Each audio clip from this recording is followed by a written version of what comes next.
এই মাদ্রাসাকে পুনর্জীবিত করার জন্য পাগড়ি আছে, পাঞ্জাবি আছে, লম্বা নামাজ পড়ে না, এই মাদ্রাসার অবস্থা হয়েছে, এই মাদ্রাসার অবস্থা হয়েছে। এই জন্য এই মাদ্রাসাকে জিন্দা করা, যে সমস্ত বুজুর্গ এই মাদ্রাসার খুঁটি কেড়ে নিচ্ছে, ওনাদের কি আশা ছিল যে আমরা মারা যাব, এই মাদ্রাসাগুলো চলবে, সব পাবো, আল্লাহ আজাদ থেকে আমরা বাঁচে থাকবো। আমরা পাবলিক 1 টাকা 2 টাকা 100 200 করে ধান দেয় কেন দেয়? বড় করে নাজাতের জন্য, বড় করে যাতে আল্লাহ জাহান্নামে না দেয়। কিন্তু আজকে দেখা যায় চালা হয় মাদ্রাসা পড়া নাই,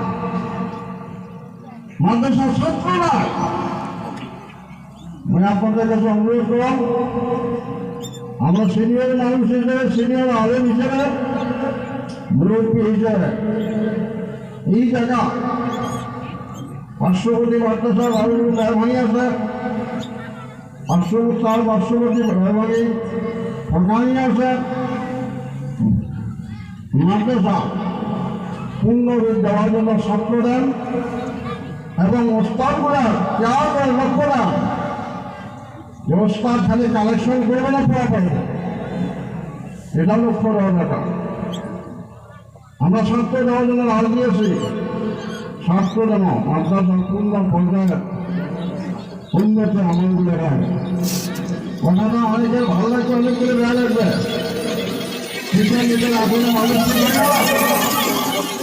শিক্ষা নিতে আসলে মানুষ কেন মাদ্রাসা অবস্থায় লোক মাদ্রাসা কেন বানিয়েছে? ছেলে মাদ্রাসা কেন আছে? ছেলে নাই,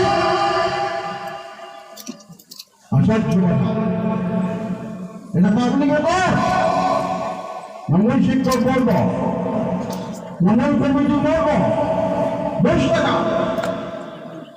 কেন আলাদা না? প্রত্যেকটা মানুষের দিয়েছে মাদ্রাসা, কে চলে যাবে? মেয়ে মানুষ চলে যাবে, কথা হওয়ার চিন্তা করা।